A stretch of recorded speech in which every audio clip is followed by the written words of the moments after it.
What are the more commonly used coding methods for the automated data capture system? So one of the more widely used and the simpler ones is the barcodes. So barcodes contain a series of dark and light colored lines. Each will represent a bit of information.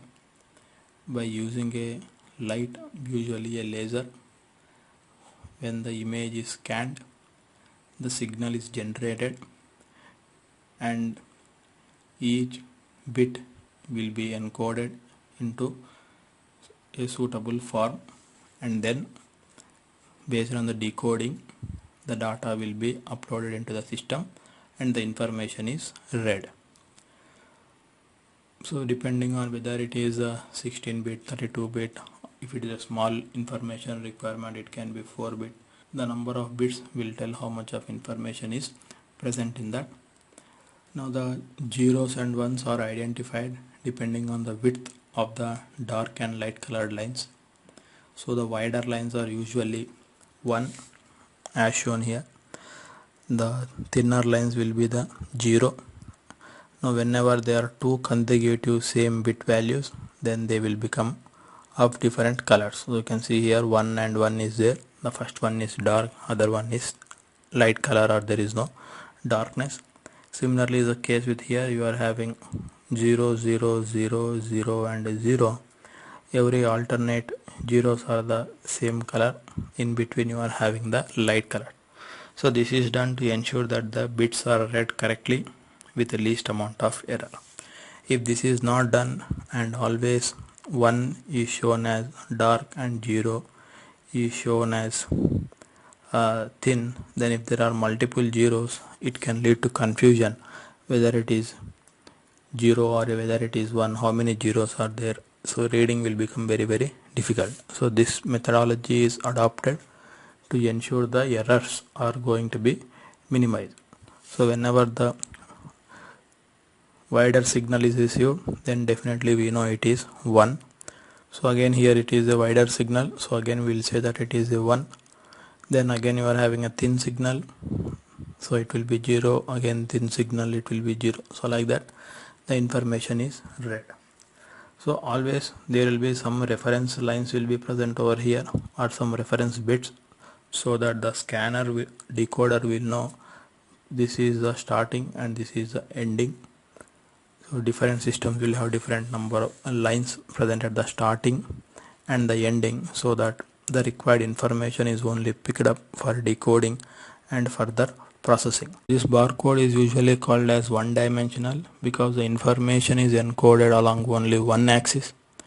So the information is present. So this method here we are using varying width of the lines to represent the different bits. So there is another method available wherein the height of the lines are going to be modified for identification of the different bits which should be converted, but this is more commonly used barcode system.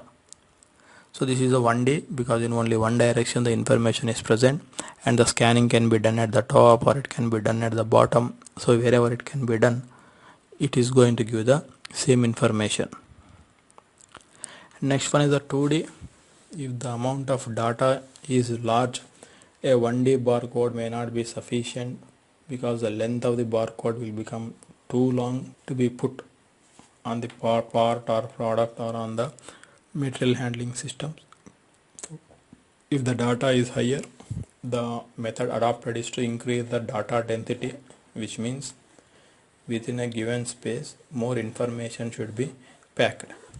So it can be done by two means, that is a 2D stacked barcode, or you can use a 2D matrix barcode. So nowadays the 2D matrix barcode is upgraded and now it is called as a QR code. It is an updated version, so the technology may be slightly different. Now what is a 2D stacked barcode? So in the 2D stacked barcode, you are having a one-dimensional barcode stacked one above the other. So you are having the first barcode, then you are having the second row, third row, fourth row. So you can have large number of rows, and each row will be having certain information, and you are having the beginning barcodes and you are having the ending barcodes, which are going to tell the starting and ending. If you want to read this one, it is important to ensure that the laser is going to scan all the rows at a proper speed. If the speed is too high, some of the rows may be missed. If the speed is too low, unnecessarily time is spent. So usually we will be having a scanner which will automatically scan the laser across the width of this particular barcode, reading each and every row and doing the conversion and decoding it and then updating into the system. Lot of information can be packed into the 2D barcode. Now the question is 2D matrix barcode. So 2D matrix barcode is read by using a camera system, and here a set of 5 by 5 cells are used to read the information, and then that 5 by 5 cells will be decoded as a group, and then the information will be updated into the computer system for further processing. So here it is called as 2D because the information is stored along two axes. So here row wise and also along the column wise the information is stored. So every line, every row will have a column. So one row will represent one information, again another row will be another information, another row will be another information.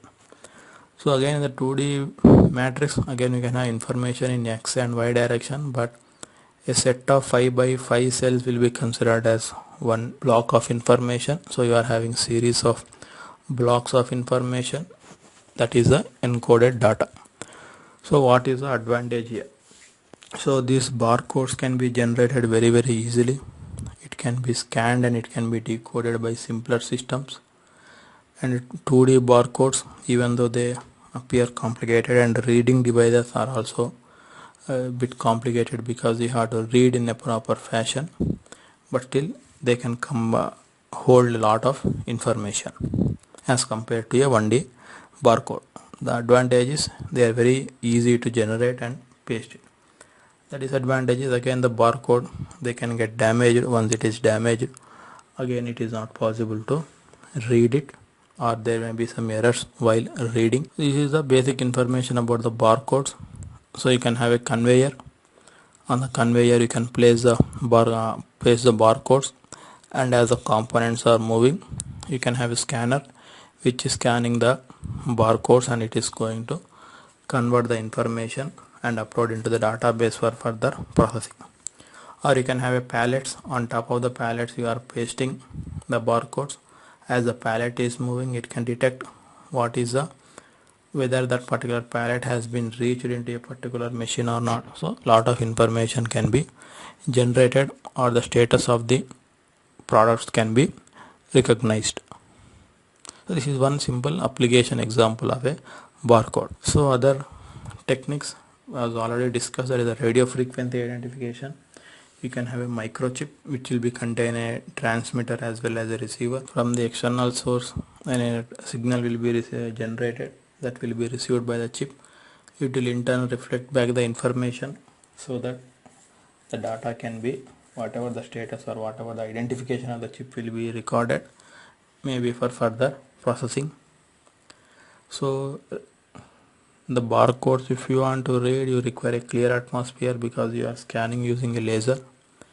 So radio frequency identification can be captured from long distances. The reader and the work part or the material need not be very close. It can be read from a lot of distance. Next is the magnetic stripes. So the information will be encoded into the magnetic material. Lot of information can be stored in the radio frequency identification as well as the magnetic strips. But the disadvantage of magnetic strips is you cannot use it along with materials which are highly magnetic in nature, because it is going to destroy the information present in the magnetic strip. So wherever you are having non-magnetic machine components or systems, magnetic strips can be used. So example we have seen is the older versions of the ATM cards. Nowadays it is having a chip based system. The next and most interesting one is the optical character recognition.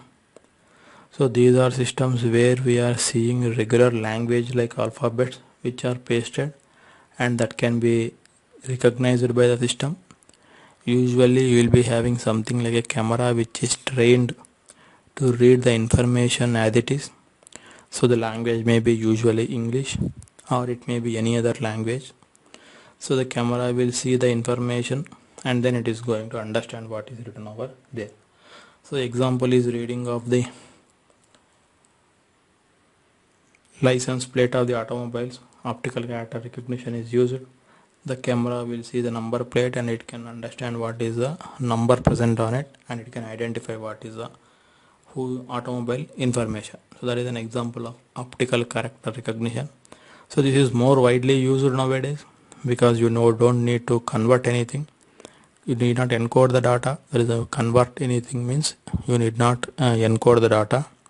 So whatever information is available, it can be read by the human beings also. The information present in other systems cannot be read by human beings. It may be almost impossible to read the information present in the radio frequency identification or barcodes or magnetic strips. But optical character recognition, whatever data is there, that can be read by the human beings as well as the data capture systems. Next one is the machine vision. Now this is a more advancement of optical character recognition, we can say, or advancement of the camera technology.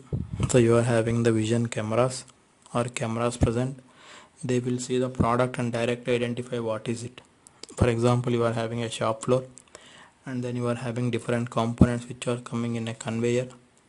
The machine vision will see what is the component and it may give the information to the system or the CNC telling what program should be loaded, because the machine vision system can identify the component which is entering into the CNC machine. So the machine vision system will directly recognize the features present on the component and they can separate or they can recognize the details of that particular part, and the data is captured or for further usage or further processing.